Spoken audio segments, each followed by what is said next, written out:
Israel ও যুক্তরাষ্ট্রের যৌথ অভিযানে ইরানের গোপন পরমাণু কেন্দ্রগুলোতে বৃষ্টি নামানো হয়েছিল বাংকার বাস্টার বোমার আঘাতে।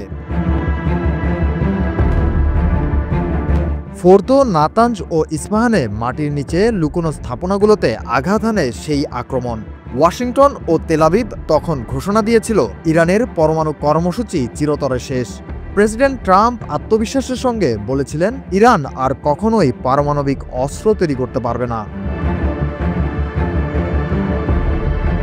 কিন্তু বাস্তবতা ভিন্ন চিত্র দেখাচ্ছে। মাত্র কয়েক মাসের ব্যবধানে ধ্বংসস্তূপ থেকে ঘুরে দাঁড়িয়েছে তেহরান।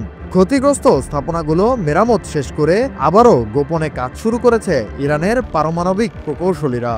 মধ্যপ্রাচ্যের আঞ্চলিক সূত্র বলছে, আক্রমণের পরও ইরানের হাতে এখনও পরমাণু অস্ত্র তৈরির সক্ষমতা অক্ষুণ্ণ রয়েছে। ফলে ট্রাম্পের ঘোষণার বিপরীতে নতুন করে দুশ্চিন্তায় পড়েছে ইসরায়েল। ইসরায়েলের গোয়েন্দা সংস্থা দাবি করছে ইরান তাদের ইউরেনিয়ামের বড় অংশ গোপনে সরিয়ে নিয়েছে তেহরান থেকে দূরে এক গোপন স্থাপনায়। সেখানে এখন দিনরাত 24 ঘন্টা ধরে চলছে ক্ষেপণাস্ত্র তৈরির কাজ। তাদের ধারণা ইরান এখন নতুন এক সমৃদ্ধকরণ কেন্দ্রে পরমাণু কর্মসূচি চালাচ্ছে, যেখানে আন্তর্জাতিক পরিদর্শক দল ঢুকতে পারছে না। দ্য নিউ ইয়র্ক টাইমস এক প্রতিবেদনে বলছে, ইসরায়েল ও যুক্তরাষ্ট্রের যৌথ হামলায় ইরানের বড় ক্ষতি হলেও তা মোট পরমাণু সক্ষমতার তুলনায় খুবই সামান্য। ফলস্বরূপ ইরান এখনও অস্ত্র তৈরির পথে অগ্রসর হচ্ছে। পত্রিকাটির বিশ্লেষণে দেখা যায়, আঞ্চলিক উত্তেজনা যে কোনো সময় পূর্ণাঙ্গ যুদ্ধে রূপ নিতে পারে। 2015 সালের ঐতিহাসিক পরমাণু চুক্তির মেয়াদ শেষ হয়ে গেছে গত মাসে। চুক্তি অনুযায়ী ইরানকে সীমিত মাত্রায় ইউরেনিয়াম সমৃদ্ধ করার অনুমতি দেয়া হয়েছিল, কিন্তু মেয়াদ শেষে তেহরানের উপর যুক্তরাষ্ট্র নতুন করে নিষেধাজ্ঞা আরোপ করে। এতে ইরান আমেরিকা আলোচনার দরজা পুরোপুরি বন্ধ হয়ে গেছে। মার্কিন গোয়েন্দা সংস্থা জানিয়েছে, ইরানের হাতে এখন এমন পরিমাণ সমৃদ্ধ ইউরেনিয়াম রয়েছে যা দিয়ে অন্তত 11টি পারমাণবিক অস্ত্র তৈরি করা সম্ভব। তবে ইরান বলছে, ইসরায়েল আমেরিকার বোমা বর্ষণে তাদের মজুদ ধ্বংস হয়ে গেছে। তবে ইসরায়েল করছে পাল্টা দাবি, ইরান সবকিছুই গোপনে সরিয়ে নিয়েছে তাদের নতুন কারখানায়। আন্তর্জাতিক পারমাণবিক শক্তি সংস্থার প্রধান রাফায়েল গ্রোসি জানিয়েছেন, যুদ্ধের পরও ইরানের হাতে অন্তত 400 কেজি সমৃদ্ধ ইউরেনিয়াম অক্ষত রয়েছে এবং এর বিশুদ্ধতার মাত্রা 60%, যা পরমাণু অস্ত্র তৈরির মাত্রার কাছাকাছি। তার ভাষায়, ইরানের পারমাণবিক সক্ষমতা এখন আর কল্পনা নয়, বরং বাস্তব।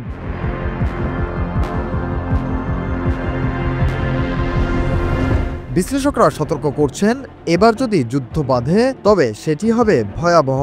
গত জুনের যুদ্ধে যেখানে 500 ক্ষেপণাস্ত্র ছুড়েছিল ইরান, এবার তাদের লক্ষ্য একসাথে 2000 ক্ষেপণাস্ত্র হামলার। ইরানের সামরিক কমান্ডারদের লক্ষ্য এখন একটাই, ইসরায়েলকে এক আঘাতেই নত করবে তারা। ইন্টারন্যাশনাল ক্রাইসিস গ্রুপের ইরান প্রকল্পের পরিচালকের মতে, এটি আর কূটনৈতিক সংঘাত নয়, এটি আসন্ন সংঘর্ষের পূর্ব লক্ষণ। আঞ্চলিক বিশ্লেষকদের ভাষায়, মধ্যপ্রাচ্যের পবিত্র ভূমিতে ইসরায়েল ও ইরানের মধ্যে ফের যুদ্ধ এখন কেবল সময়ের অপেক্ষা।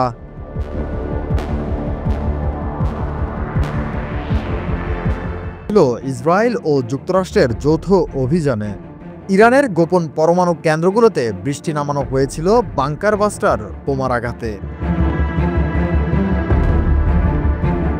ফোর্দো, নাতাঞ্জ ও ইস্পাহানে মাটির নিচে লুকোনো স্থাপনাগুলোতে আঘাত হানে সেই আক্রমণ। ওয়াশিংটন ও তেল আবিব তখন ঘোষণা দিয়েছিল ইরানের পরমাণু কর্মসূচি চিরতরে শেষ। প্রেসিডেন্ট ট্রাম্প আত্মবিশ্বাসের সঙ্গে বলেছিলেন ইরান আর কখনোই পারমাণবিক অস্ত্র তৈরি করতে পারবে না।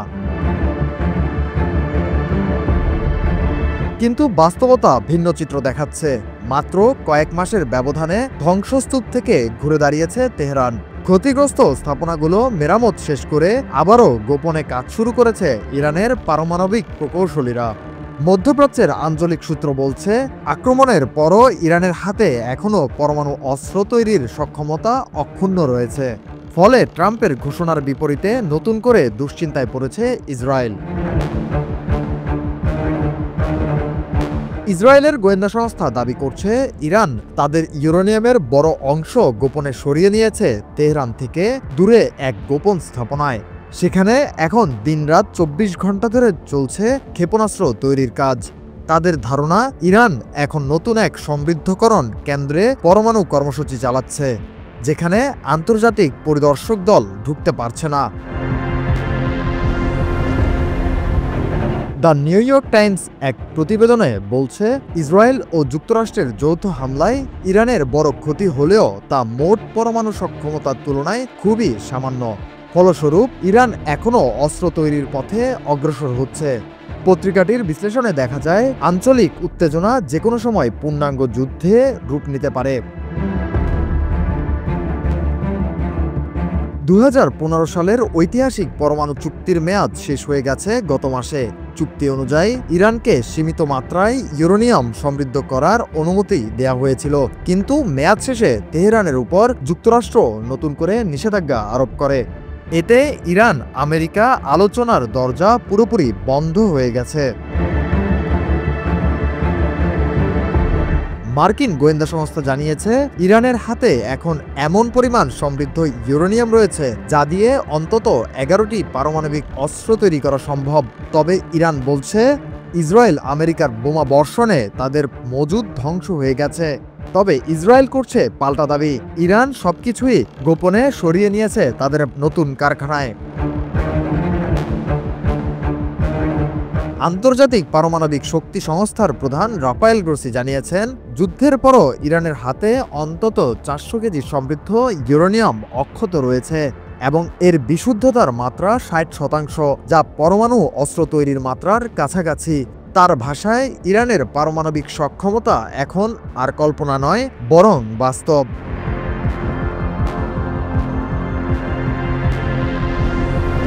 বিশ্লেষকরা সতর্ক করছেন, এবার যদি যুদ্ধ বাধে তবে সেটি হবে ভয়াবহ। গত জুনের যুদ্ধে যেখানে 500 ক্ষেপণাস্ত্র ছুড়েছিল ইরান, এবার তাদের লক্ষ্য একসাথে 2000 ক্ষেপণাস্ত্র হামলার। ইরানের সামরিক কমান্ডারদের লক্ষ্য এখন একটাই, ইসরায়েলকে এক আঘাতেই নত করবে তারা। ইন্টারন্যাশনাল ক্রাইসিস গ্রুপের ইরান প্রকল্পের পরিচালকের মতে, এটি আর কূটনৈতিক সংঘাত নয়, এটি আসন্ন সংঘর্ষের পূর্ব লক্ষণ। আঞ্চলিক বিশ্লেষকদের ভাষায়, মধ্যপ্রাচ্যের পবিত্র ভূমিতে ইসরায়েল ও ইরানের মধ্যে ফের যুদ্ধ এখন কেবল সময়ের অপেক্ষা।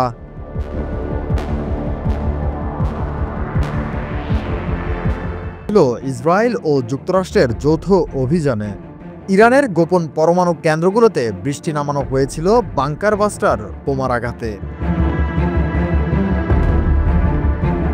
ফোর্দো, নাতাঞ্জ ও ইস্পাহানে মাটির নিচে লুকোনো স্থাপনাগুলোতে আঘাত হানে সেই আক্রমণ।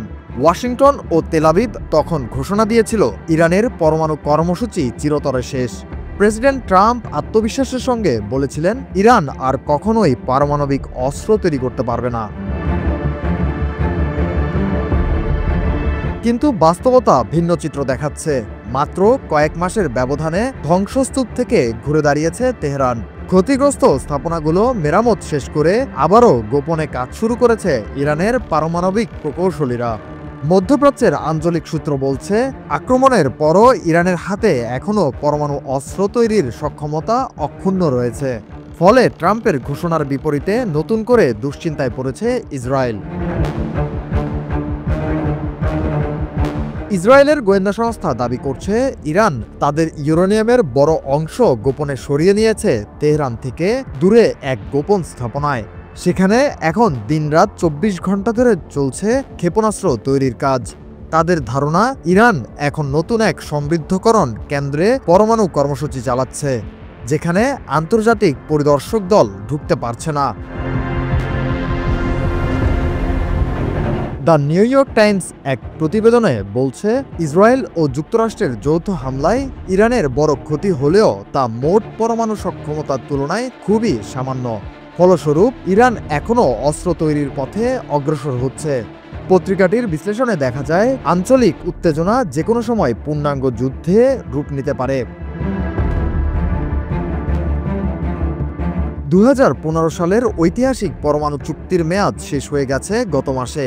চুক্তি অনুযায়ী ইরানকে সীমিত মাত্রায় ইউরেনিয়াম সমৃদ্ধ করার অনুমতি দেওয়া হয়েছিল, কিন্তু মেয়াদ শেষে তেহরানের উপর যুক্তরাষ্ট্র নতুন করে নিষেধাজ্ঞা আরোপ করে।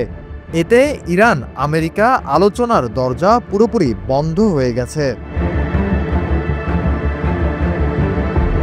মার্কিন গোয়েন্দা সংস্থা জানিয়েছে, ইরানের হাতে এখন এমন পরিমাণ সমৃদ্ধ ইউরেনিয়াম রয়েছে যা দিয়ে অন্তত 11টি পারমাণবিক অস্ত্র তৈরি করা সম্ভব।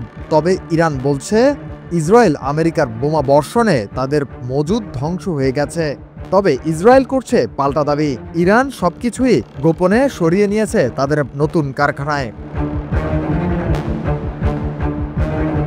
আন্তর্জাতিক পারমাণবিক শক্তি সংস্থার প্রধান রাফায়েল গ্রোসি জানিয়েছেন, যুদ্ধের পরও ইরানের হাতে অন্তত 400 কেজি সমৃদ্ধ ইউরেনিয়াম অক্ষত রয়েছে এবং এর বিশুদ্ধতার মাত্রা 60%, যা পরমাণু অস্ত্র তৈরির মাত্রার কাছাকাছি।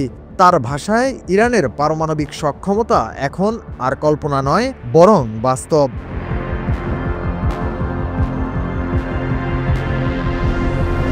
বিশ্লেষকরা সতর্ক করছেন, এবার যদি যুদ্ধ বাধে তবে সেটি হবে ভয়াবহ।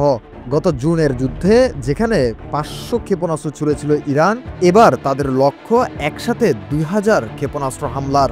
ইরানের সামরিক কমান্ডারদের লক্ষ্য এখন একটাই, ইসরায়েলকে এক আঘাতেই নত করবে তারা।